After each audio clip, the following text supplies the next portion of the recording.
सबको प्रणाम। आप सभी यहाँ सुबह से बैठे हैं। 10:30 बजे से ये कार्यक्रम आरंभ हुआ है। वॉलंटियर पहले बैठ जाइए, सब लोग बैठ जाएगा, सब लोग बैठ जाएंगे। कार्यकर्ता बैठ जाइए, सुबह से खड़े हैं आप लोग, प्लीज बैठ जाइए। कार्यकर्ता बैठ जाइए, सारे लोग अपने आप बैठ जाइए। एक महादेव का चेहरा है, वो अपने आप समझता है, महादेव ने उसको इतनी समझ दे रखी है, महादेवी आदमी है, खुद ही बैठ जाएगा। आप बैठ जाइए।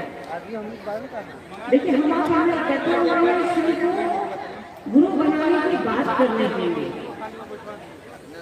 हम आप जानते हैं कि किनको गुरु बनाने की बात साहब ने करी है। साहब मतलब साहब श्री हरिंद्रानंद जी, दीदी माँ नीलमानंद जी। उन्होंने कहा कि शिव को गुरु बनाइए, उस शिव को गुरु बनाइए जो हमारे आपके घरों में बाबा के रूप में पूजित है, महादेव महेश्वर के रूप में पूजित है। हम लोग हर जगह चौराहे गली नुक्कड़ों पर दिख जाती है तस्वीरें, महादेव की मूर्ति, शिवलिंग दिख जाता है, हमारे महादेव की तस्वीर दिख जाती है। किसी न किसी रूप में हमारे आपके घरों में वो शिव हैं जिनकी बात साहब ने की है। तो बाहर से वो आया हुआ चीज नहीं है, वो सनातन है जो हमारे आपके साथ हैं, हमारे आपके साथ हजारों हजार साल से चल रहे हैं। ये सृष्टि भी बनाई हुई है, उन्होंने ही इसको बनाया है। तो ये सृष्टि चल रही है, वो भी चल रहे हैं, हमारे आपके साथ चल रहे हैं। बस साहब ने कहा कि जो हमारे आपके साथ चल रहा है उससे सब कुछ लेकर के चल रहे हो, तो उससे बुद्धि भी मांग लो, ज्ञान भी मांगो, गुरु बना लो, उससे सब कुछ मांगते हैं हम आप। धन संपत्ति, बेटा बेटी क्या नहीं मांगते, गाय गोरू धन धान सब कुछ मांगते हैं। धान की खेती बढ़िया में हो तो भी उसी से मांगते हैं, धन भी उसी से मांगते हैं, बेटा बेटी भी उसी से मांगते हैं। तो साहब ने कहा कि वो सब कुछ देता है, सब कुछ देता है, इसी सब कुछ में ज्ञान भी है। तो उनसे ज्ञान मांगिए, वो ज्ञान के निधि एवं है, ज्ञान के सबसे बड़े भंडार है। जैसे आपका ये क्षेत्र कहा जाता है कि चावल का सबसे बड़ा भंडार है। हम लोग बच्चे थे जनरल नॉलेज में, बच्चे अभी भी पढ़ते होंगे कि धान का कटोरा कहते हैं इस क्षेत्र को, रोहतास को, डेहरी को, औरंगाबाद को। आपको बक्सर का कुछ हिस्सा है धान के कटोरे के रूप में जाना जाता है। यहाँ इतना धान होता है कि खत्म नहीं होता। वैसे ही शिव गुरु ज्ञान के अक्षय निधि है, ज्ञान के भंडार है, जहाँ ज्ञान खत्म नहीं होता वहीं से ज्ञान निकला है। तो जो चीज जहाँ से निकली है थोड़ी खत्म होगी। तो साहब ने कहा कि उनसे ज्ञान भी मांगो। उनको महेश्वर कहा गया है, दया निधान कहते हैं, अघोरेश्वर है, महाकाल है, महाकापालिक है, महामृत्युंजय है, सब कुछ वही है, महादेव है, क्या नहीं है। उनको सब कुछ कहा गया है, साथ साथ उनको पंचानन भी कहा गया है, उनको सदाशिव भी कहा गया है, उनको दक्षिणामूर्ति भी कहा गया है। मतलब कि ये ज्ञान के स्वरूप है उनके। सब कुछ मांगो तो ज्ञान भी मांगो उनसे। आपके पास अगर कोई बड़ा सा मोबाइल या कोई छोटा ही मोबाइल आ जाए और आपको कोई बताए नहीं कि वो ऑन कहाँ से होगा और ऑफ कहाँ से होगा, कहाँ से किस बटन को आप दबाएंगे तो बात होगी, किस बटन को आप दबाएंगे तो बात करनी बंद हो जाएगी, कोई बताएगा आपको। वैसे ही कोई ना कोई हमको और आपको ज्ञान देगा। जब तक समझ नहीं देगा तब तक कोई काम हम आप नहीं कर सकते हैं। तो काम करने के लिए समझ की आवश्यकता है, काम करने के लिए बुद्धि और ज्ञान की आवश्यकता है। किसी भी काम को करने के लिए पहले हम विचार बनाते हैं, उसकी समझ हमारे आपके भीतर आती है, किस काम को करना है, कैसे करना है, इसको हम आप सीखते हैं। तो कैसे ये जीवन बिताना है, कैसे हमारा और आपका ये जीवन है, जो दिख रहा है वो भी और जो नहीं दिख रहा है वो भी, कैसे चलेगा, कैसे बीतेगा, कौन चला रहा है, कौन चलाएगा, कब वापस में जाएगा, कब भेज देता है, कोई नहीं जानता। ये जानने की क्रिया गुरु समझाते हैं, समझने की क्रिया गुरु देते हैं, समझने की बुद्धि, समझने का ज्ञान वो शिव देते हैं जो गुरु है। सभी किताबें कहती है, साहब ने कहा कि भाई मैंने जब साहब की लाइन याद रखी है कि मैंने जब शिव को गुरु बनाया तो साहब ने सुना था अपने पिताजी से कि ईश्वर को गुरु कहा जाता है, ईश्वरीय गुरु है, गुरु र ब्रह्मा, गुरु र विष्णु, गुरु र देवो महेश्वर, गुरु साक्षात पर ब्रह्मा, तस्मै श्री गुरुवे नमः। तो साहब ने दादाजी से सुना था कि भाई गुरु में ही सब कुछ है, गुरु में ही ब्रह्मा भी है, गुरु में ही विष्णु भी है, गुरु में ही शिव भी है। तो उन्होंने सीधे से इस तर्क पर शिव को अपना गुरु बना लिया कि शिव की इसमें सब कुछ है, तो परमात्मा ही सब कुछ है, तो परमात्मा को गुरु बना लेते हैं।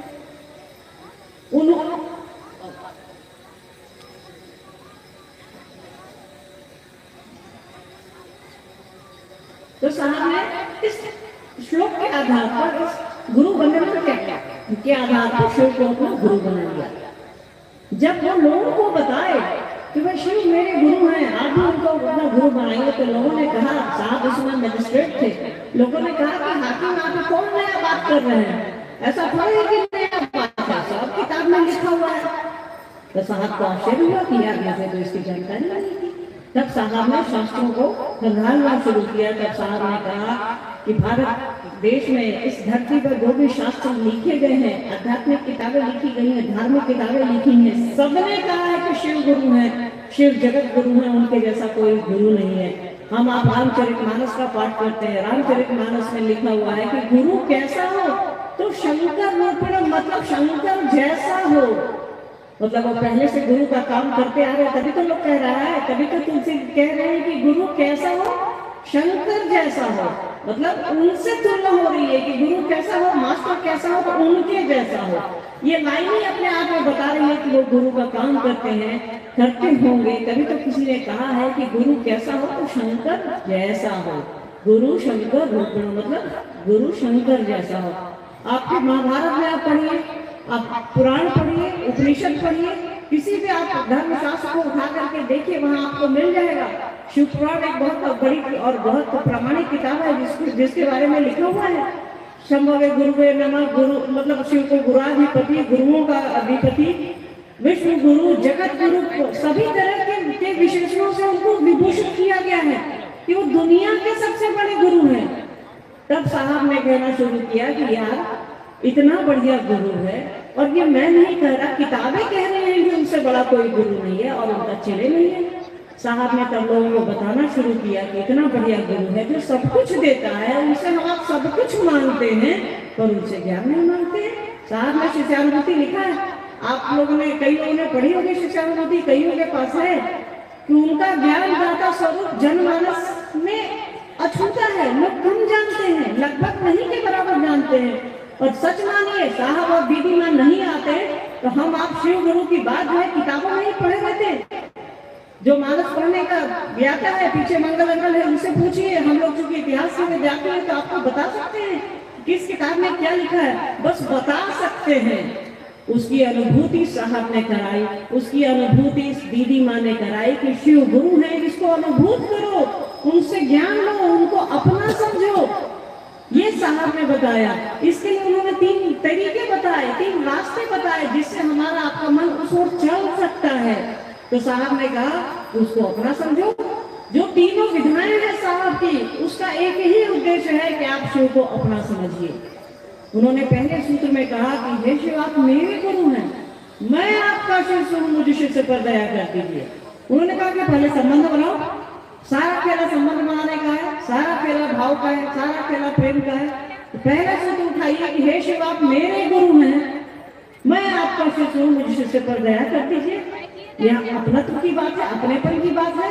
जैसे हमारे आपके घरों में छोटी छोटी चीजें अपनी हम लोगों के हमर है, मेरी है, चप्पल हो, सामान हो, चीजें हो, कपड़ा हो, छोटा सा रुमाल भी छूट जाएगा ना तो आपको ध्यान रहेगा, कह रहे मेरा रुमाल छूट गया, इधरपुरी गए थे हम दीदी के चर्चा में, भाई लोग के चर्चा में, तो रुमाल छूट गया। ध्यान रहता है क्योंकि वो हमारा आपका है। सारे लोग अपनी अपनी चीजों का ध्यान रखते हैं। तो साहब ने कहा कि यार उसी ध्यान रखना क्या है, जिसको आप अपना समझिएगा ध्यान रखाएगा। आप रुमाल को अपना समझते हैं तो रुमाल का ध्यान रखते हैं, आप बच्चा को अपना समझते हैं तो बच्चा का ध्यान रखते हैं, आप सामान को अपना समझते हैं तो सामान का ध्यान रखते हैं। तो साहब ने कहा कि अपनी छोटी छोटी चीजों का जितना ध्यान रखते हो उससे थोड़ा ही कम उस शिव का भी ध्यान रख लो यार। अपने घर में वो जगह दे दिए हो, एगो दीवार पर फोटो टांग दिए हो।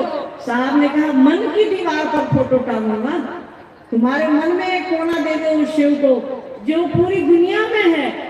हम आपसे सब कुछ लेते हैं, घरों में टांगे हुए हैं, मन में नहीं रखते, जब जरूरत होती है तो रख लेते हैं, ऐसे निकाल देते हैं।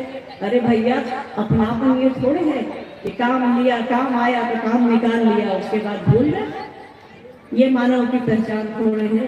उस शिव ने हमको और आपको बनाया है, अपने अंश में भेजा है, तो जैसा वो है हम आप भी वैसा ही बन जाएंगे ना। पर ये जगत है, यहाँ हम आप बुलाए हुए हैं, उसी शिव ने हमको और आपको भेजा है, हम आप उसी के अंश हैं। तो ये चीजें जगत के हिसाब से फिर चलने लगती है। तो साहब ने कहा कि उसको अपना समझो। दूसरा सूत्र में उन्होंने बताया कि लोगों को बताइए कि शिव आपके गुरु है, दूसरे के भी हो सकते हैं, दूसरों को बताइए। बताने के क्रम में हमारा आपका मन समझता है।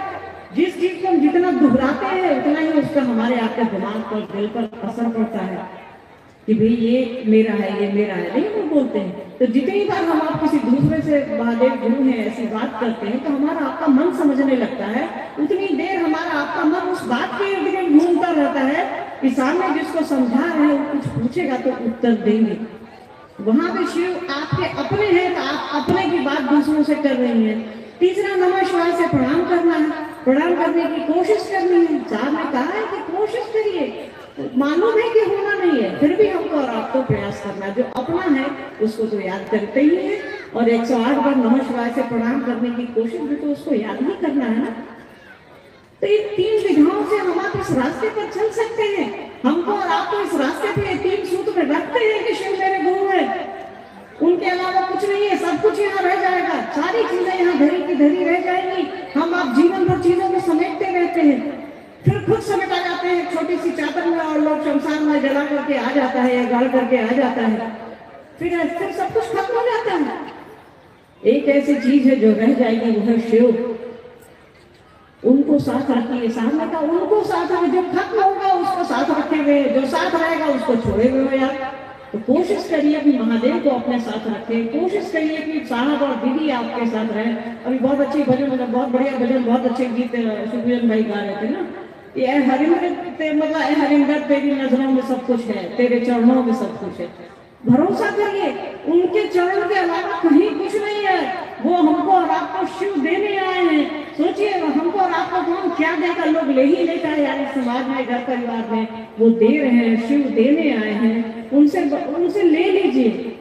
वो ऐसे ही हवाओं की तरह, पानी की तरह हमको और आपको शिव बांट रहे हैं। हमारी आपकी कोशिश करनी चाहिए कि हम अपने मन में ऐसा बनाए, मन में ऐसे चादर फैलाए, मन में ऐसा कोना बनाए कि शिव उसमें समा सके और साहब दीदी उसमें समा सके। तो जैसा है क्या बताइए, मन संचालक होगा जी जी, कैसा है कर्मफल क्या है? कर्मफल क्या है? नामे है, इस शब्द में ही इसका अर्थ है। जो कर्म हम आप करते हैं उसका फल। अब धान बोइएगा तो धाने में निकलेगा क्या? धाने में निकलेगा। धान बोइएगा तो धाने निकलेगा। अब कांटा बोइएगा तो कांटा ही निकलेगा। कोई बबूल का पौधा लगा दिया तो बबूल ही ना बनेगा उसमें, बबूल एक कांटा होता है, हमसे बेहतर आप लोग जानिएगा। अब कोई गुलाब लगाया है तो गुलाबे होगा, उसके घर में खुशबू फैलेगी। कोई अब कांटेदार, कोई अब नाखूनी लगा दिया है तो कांटा ही होगा उसके घर में। तो आप जैसा कर्म करेंगे वैसा पाएंगे। जैसा भी कर्म आप करते हैं, अच्छा कर्म करते हैं तो अच्छा परिणाम होता है, आप अगर बुरा करते हैं तो बुरा परिणाम होता है। साहब कहते हैं कि जो काम आपके द्वारा किया जा रहा है, जो दिख रहा है वही कर्म नहीं है। आप नींद में भी हैं और किसी का अच्छा सोच रहे हैं, वो भी एक अच्छा कर्म है। आप नींद में भी हैं और किसी का अहित कर रहे हैं, वो भी एक बुरा कर्म है। तो जैसा हम आप काम करते हैं वैसा फल मिलता है। तो साहब ने कहा कि तुम काम जैसा भी करते हो, गुरु को, सही गुरु को चुनो, सही गुरु को बनाओ, तुम्हारे कर्म फल का रास्ता आसान हो जाएगा।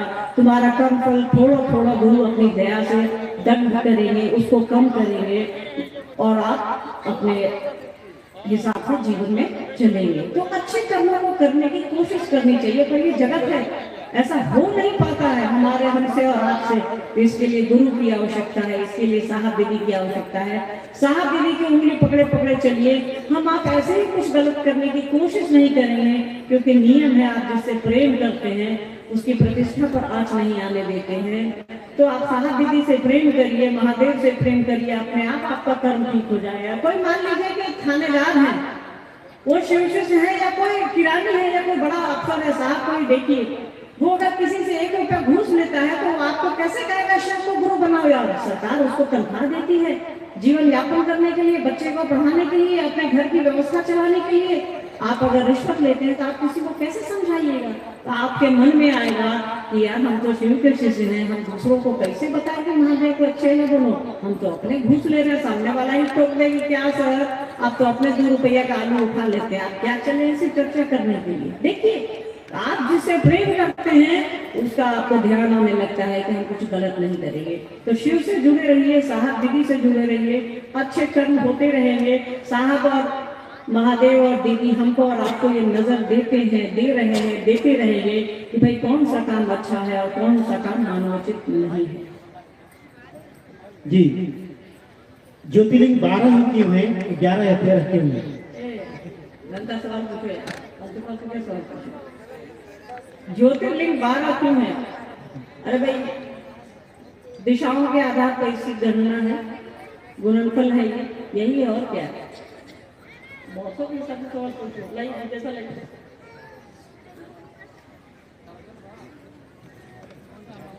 स्थायी शिष्य भाव के लिए 3 सूत्र जरूरी है या 3 सूत्र के लिए स्थायी शिष्य भाव जरूरी है? देखिए साथ की पंक्ति है, समझिए इस बात पर। स्थायी शिष्य भाव के लिए 3 सूत्र जरूरी है या 3 सूत्र के लिए स्थायी शिष्य भाव जरूरी है? आपको स्थायी शिष्य भाव के लिए आपका मन जरूरी है और कुछ भी जरूरी नहीं है। मन में अपने शिव को रखिए, मन में साहब दीदी को रखिए और आपका मन स्थायी रूप से आगे बढ़ता रहेगा। मन में इसीलिए रखने की बात है कि आपको जो बताया है वो आपको शिव की ओर ले जा रहा है, उसको शिव ने ही चुना है, वो आपको शिव दे रहे हैं, वो आपको कह रहे हैं। 3 सूत्र जो है आपके स्थायी भाव की प्रक्रिया में ही आपको सहयोग करते हैं। 3 सूत्र करने से कोई जरूरी नहीं है स्थायी भाव बन जाएगा। आपका स्थायी भाव बनेगा कि आप शिव के लिए क्या सोचते हैं, आप साहब दीदी माँ के लिए क्या सोचते हैं, आपका मन उस ओर है कि नहीं। आपके जीवन में कुछ अच्छा हो रहा है तो शिव की दया से हो रहा है। आपके जीवन में आज चोट लग गई, चलो यार बड़ी चोट लगने वाली होगी, आज छोटी चोट लग करके रह गई, ये भी गुरु की दया है। ये स्थायी का होता है जो खत्म नहीं हो। तो इस दुनिया में, इस धरती पर एक ही चीज है जो स्थायी है, वो है शिव और शिव की धारणा, शिव से प्रेम। ठीक,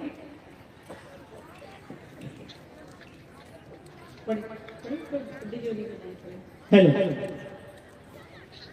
दीदी, आरा में स्वर्णिम जो कहा गया था उस पर प्रकाश डालने का प्रयास करें। चलिए, बहुत बढ़िया सवाल।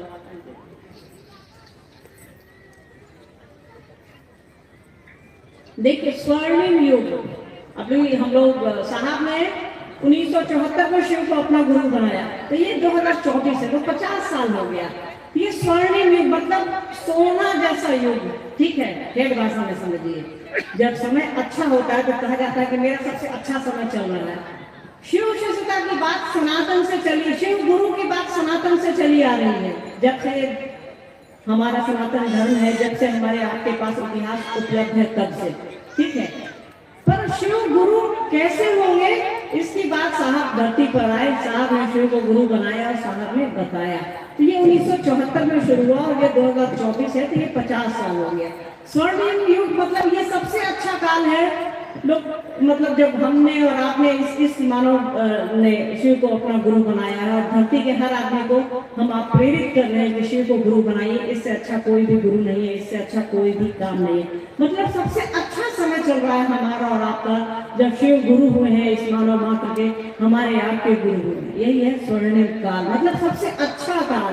जिस समय साहब ने तो कहा है कि मैं तो एक भी आदमी हूँ तब तक शिव शिष्यता है, तो याद रखिएगा साहब और दीदी माँ तो अनंत काल तक है, जब तक शिव की इच्छा है, क्योंकि ये सृष्टि उन्हीं की इच्छा से बनी है, उन्हीं की इच्छा से समाएगी। तो उनकी इच्छा जब तक है तब तक साहब दीदी धरती पर, एक भी आदमी धरती पर है तो उसके शिव शिष्य होने की संभावना है। तो शिव शिष्यता का स्वर्णिम युग चल रहा है, साहब के जन्म के बाद से ही शुरू हुआ है। क्योंकि गुरु तो शिव के 122 लोगों की सूची है शिव पुराण में, 112 लोगों की, पर किसी ने बताया नहीं। शिव को गुरु कैसे बनाएंगे? साहब है जो हमको और आपको हवा पानी की तरह बता दिए, दे दिए कि इन 3 तरीकों से शिव से दया मान करके उनको अपना गुरु बना करके उनसे ज्ञान लिया जा सकता है, उनका शिष्य बना जा सकता है। और ऐसा ही शुरू हो गया है, जहाँ चलते फिरते हम और आप शिव के शिष्य हो रहे हैं। वो शिव जो शिवालयों में थे, वो शिव जो मतलब पूजा पाठ व्रत और चीजों में थे, आज वही शिव शिवालय से उठा करके साहब ने शौचालय तक ला दिया है। यही तो शिव शिष्यता का स्वर्णिम युग है, यही उस देवता का स्वर्णिम युग है। वरना वो तो अभी भी हम आप कई मंदिरों में बटे हैं, कई पंथों में बटे हैं, कई धर्मों में बटे हैं, कई जातियों में बटे हैं। साहब और दीदी माँ आए हैं कि हमारा और आपका स्वर्णिम युग चल रहा है, इस धरती का स्वर्णिम युग चल रहा है। पैसा से, संपत्ति से, बिल्डिंग से स्वर्णिम युग नहीं होता है। स्वर्णिम युग तब होता है जब मानव का मन मानव के लिए रोता है, मानव का मन ईश्वर के लिए रोता है। जी, एक शिष्य का कर्तव्य क्या होना चाहिए और एक गुरु का धर्म क्या होना चाहिए? या शिव गुरु की बात है तो उसका धर्म हम तो सही करेंगे। शिष्य का काम जो है वो करिए। साहब ने कहा है कि जो सीख सकता है वही शिष्य है। शिष्य शब्द का जब आप खोजिएगा, समझिएगा, किसी टीचर मास्टर से पूछिएगा तो बताएगा जो सीखेगा वही शिष्य है। तो हम आप धरती पर आए ही है सीखने के लिए, बिना सीखे तो कोई काम नहीं होगा। बिना सीखे हम आप कुछ भी नहीं कर सकते हैं। तो वो गुरु वो शिव हमको और आपको सिखाने के लिए वो जो कह रहे हैं करिए। उन्होंने कहा साहब को कि जो तुम करते हो दूसरों को करने को कहो। तो साहब ने हमको और आपको कहा है शिव को अपना समझो, जो करते हो दूसरों को करने को। हम आप क्या करते हैं? शिव को गुरु बनाते हैं और दूसरों को प्रेरित करते हैं कि शिव का शिष्य बनिए, शिव को अपना समझिए। हेलो, प्रथम सूत्र भक्ति मार्ग कहा जाता है तो कैसे?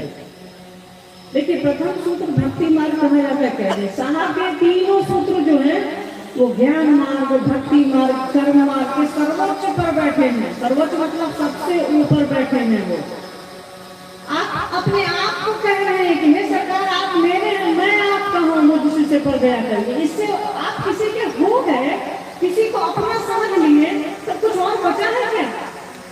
भक्त का अर्थ होता है जो उसमें रमा रहे, जो जिस चीज में रमा रहे वही को क्या भक्त हो गए। एक काम किए जा रहे, एक काम किए जा रहे, जिसमें हमारा आपका मन रम जाए, हम आप जिसमें रम जाए, भक्ति वही है। शिव में हमारा आपका मन रम जाए, इससे बड़ी भक्ति कुछ है ही नहीं। यही है पहला सूत्र हमारा कि भक्ति का सम्मोह है, किसी को अपना समझना, किसी में समा जाना, किसी का हो जाना, यही तो भक्ति है। हेलो, साहब कहते हैं कि 3 सूत्र मनसा वाचा कर्मणा से करना चाहिए। 3 सूत्र मनसा वाचा कर्मणा से कैसे होगा? देखिए, साहब ने कहा है कि 3 सूत्र मनसा वाचा कर्मणा। अरे शब्द का मनसा मतलब मन से, वाचा मतलब बोली से, कर्मणा कर्म से। ठीक है, मन से, बोली से और कर्म से। मान लीजिए कि हमारी तबियत खराब है, हम नहीं जा पा रहे हैं, तो हम बनी में महादेव कहेंगे सरकार वहाँ जितने लोग हैं आप कैसे से हो जाए इतनी दया कर दीजिए। मतलब मन से ही आप उस काम को कर रहे हैं। ठीक है कि नहीं? महादेव का काम होना चाहिए वचन से, बोली से। मतलब शिव मेरे गुरु हैं, आप भी गुरु बना लीजिए, बहुत अच्छे गुरु हैं। मनसा बात और कर्म से हमारा आपका आचरण ऐसा होना चाहिए कि लोग देखे और बोले कि अरे महादेव का चेला है, हमका है। ऐसा बनने की कोशिश करिए।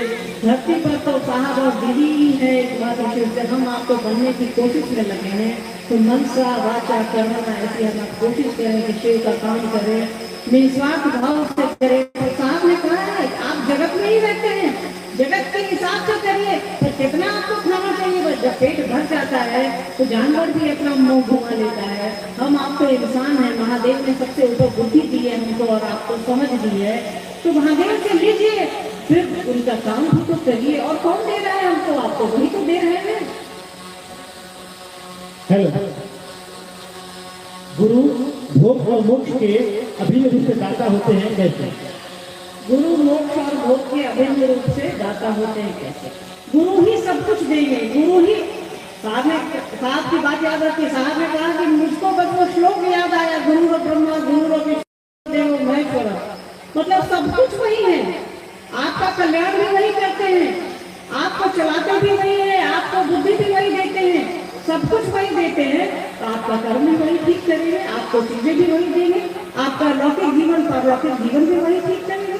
तो गुरु सब कुछ, गुरु नहीं देंगे तो कौन देगा? और हमारे आपका जो फायदा ये है, वो गुरु परमात्मा है, शिव है, जिनको शिव कहा गया, जिसको महेश्वर कहा गया है, परमात्मा गुरु है हमारे आपके। तो जो हमको और बनाया है, आपको जो बनाया है उसी को गुरु बनाना है, बना लीजिए। दक्षिणामूर्ति सदाशिव पंचानन को महादेव क्यों कहा जाता है? देखिए, दक्षिणामूर्ति पंचानन को गुरु क्यों कहा जाता है? दक्षिणामूर्ति सदाशिव पंचानन को महादेव क्यों? सदाशिव गुरु के बारे में, शिव के बारे में शास्त्र कहते हैं कि दक्षिणामूर्ति सदाशिव और पंचानन ये गुरु रूप है उनका, महादेव का, उस परमपिता परमेश्वर का, महेश्वर का ये गुरु रूप है। दक्षिणामूर्ति मतलब शास्त्र कहते हैं कि वो कैलाश में बैठते हैं और दक्षिण की तरफ अपना मुंह करते हैं। कैलाश कहाँ है? उत्तर में है, तो दक्षिण की तरफ मुंह करके वो लोगों को ज्ञान देते हैं, इसलिए उनका दक्षिणामूर्ति उनको कहा गया है। सदाशिव, सदाशिव मतलब जो हमेशा एक ही स्थिति, सदाशिव में दो रूप है, परमात्मा भी है और गुरु भी है। सदाशिव एक ऐसा रूप है महादेव का जिसमें वो परमात्मा की भी कुर्सी पे बैठे हैं और गुरु की भी कुर्सी पे बैठे हैं। पंचानन मतलब पांच आनंद, आनंद मतलब चेहरे, जिसके पांच मुख हैं, जिसके पांच चेहरे हैं। ये परमात्मा की तीन क्रियाएं हैं, वो हमको आपको बनाता है, दुनिया चलाता है, फिर उसको समाप्त करता है। और वो जब गुरु की कुर्सी पर बैठते हैं तो दो काम उनका और हो जाता है, अपनी दया शक्ति से, अपनी अनुग्रह शक्ति से जीव को शिव बनाते हैं, तिरोधान करते हैं। तो तीन काम परमात्मा के और दो काम ईश्वर के, तीन दो पांच, ये पांच स्वरूप उनके गुरु के हैं। हेलो, शिव चर्चा, शिव की चर्चा तथा शिव के लिए चर्चा। अब हम आप किस लिए महादेव की चर्चा कर रहे हैं ये समझने की जरूरत है। अपने लिए कर रहे हैं, साहब दीदी के लिए कर रहे हैं। शिव बहुत अच्छे हैं, इसलिए साहब ने कहा कि वो बहुत अच्छे हैं। शिव जैसा कोई गुरु ही नहीं है। साहब ने शिव के लिए शिव चर्चा शुरू की। हमको आपको भी ऐसी ही कोशिश करनी चाहिए कि हम आप साहब दीदी के लिए इस काम को करें, अपने लिए भी करिए, ताकि हम जगत चल सके, हमारा आपका उस गुरु की दया से हमारा आपका जीवन यापन हो सके, और शिव का काम भी करिए तो सब कुछ सही रहेगा। अगर सिर्फ जगत के लिए चलिएगा तो इसकी अपनी सीमाएं हैं, तब लगेगा कि अरे भाई हम तो महादेव का इतना काम करते हैं, दया ही नहीं करते हैं वो। तो ये काम शिव के लिए करिए, साहब दीदी के लिए करिए। एक शिव के शिष्य बृहस्पति जो कि देवताओं के गुरु थे, और एक शिव के शिष्य शुक्राचार्य जो राक्षसों के गुरु थे।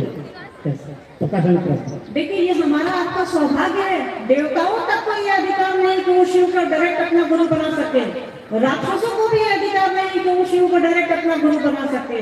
ये तो साहब और दीदी माँ इस धरती पर आए हैं, उन्होंने हमको और आपको शिव दे दिया है।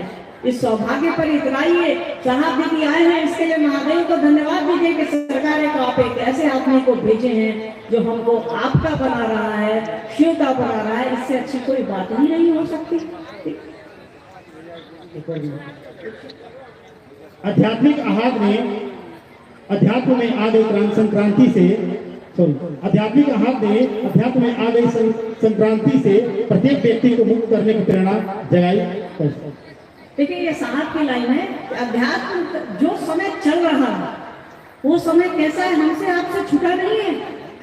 इस सच्चाई से हम आप अछूते नहीं हैं।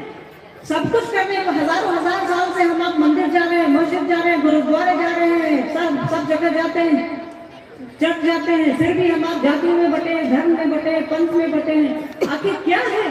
कुछ तो है जो हमसे आपसे छूट रहा है, कुछ तो है जो हम आप सही नहीं कर रहे हैं। वो ईश्वर तो एक है, फिर भी हम आप बटे हैं। तो समय ऐसा है जहां हमको और आपको सही गुरु की आवश्यकता है। सही गुरु जो होगा हमको और आपको सही रास्ते पर होगा, मानव को मानव से जोड़ेगा, दिल को दिल से जोड़ेगा। यही तो गुरु का काम है। देखिए, आपके बीच आए हैं, इस काम को करिए। साहब ने हमेशा कहा है कि हम ना आएंगे बार बार। साहब हमेशा कहते आए हैं, वो इस बात को समझिए कि वो कह रहे हैं हम ना आएंगे बार बार। वो ऐसा नहीं है कि सिर्फ अपने लिए कह रहे हैं, वो आपके इस मानव जीवन के लिए कह रहे हैं कि ये जीवन कब मिलेगा आपको कोई नहीं जानता है। तो इस जीवन में शिव को अपना गुरु बनाइए, क्योंकि शिव के पास जाने के लिए, जीव का शिव होने के लिए हमको तो मनुष्य ही होना पड़ेगा, मानव ही होना पड़ेगा। तो इस जन्म में क्यों क्यों हम लोग कहा जाता है कि 84 लाख योनियां हैं, हम आप इस चक्करों में क्यों पड़े, जैसा शास्त्र कहते हैं। साहब आए हैं, दीदी माँ आई हैं हमको और आपको शिव से बनाने के लिए, शिव को देने के लिए, तो शिव को ले लीजिए, शिव के साथ चलिए, साहब दीदी के साथ चलिए। और कुछ नहीं रखा इस जीवन में, सब कुछ यही रह जाएगा। कम से कम हम आप जाए तो लोग कहे कि बहुत अच्छा शिव से था, चला गया, साहब दीदी का आदमी खा के चला गया। तो ऐसी कोशिश करिए कि साहब और दीदी माँ जैसा कह रहे हैं करें, उनकी उंगली पकड़े पकड़े शिव के रास्ते पर चलिए। कोई नहीं ले जाएगा आपको, लोग बाजार ले जाएगा, दुकान ले जाएगा, पान खिलाने ले जाएगा, साड़ी खरीदने ले जाएगा, कोई आपको शिव की ओर नहीं ले जाएगा। साहब आए हैं हमको और आपको शिव से बनाने के लिए, शिव से बनिए और बनाइए, लोगों को प्रेरित करिए, इससे अच्छा कोई काम नहीं है। आपके बीच आए, बहुत अच्छा लगा, बहुत दिन से ये कार्यक्रम अवेटेड था, तो चलिए देर आए दुरुस्त आए। ये आयोजक लोगों ने बहुत मेहनत करी है, आप लोग यहाँ सुबह से बैठे हैं, सभी लोग घर जाने की कोशिश करिए, सुरक्षित घर। देखिए जिन लोगों ने शिव को अपना गुरु बनाया, इससे अच्छा काम आपके जीवन में नहीं हुआ होगा। तो शिव का अंतरिक्ष साम्राज्य उनके नामों की घोषणा दर्ज करे।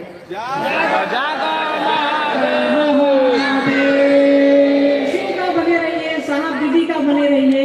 हम लोगों को इतना आशीर्वाद दीजिए कि आए आपके बीच, लोगों को शिव की ओर ले चले, लोगों को शिव से जोड़े, साहब दीदी से जोड़े। आप सभी के चरणों में मेरा प्रणाम। आप लोग शांति से बैठे रहे।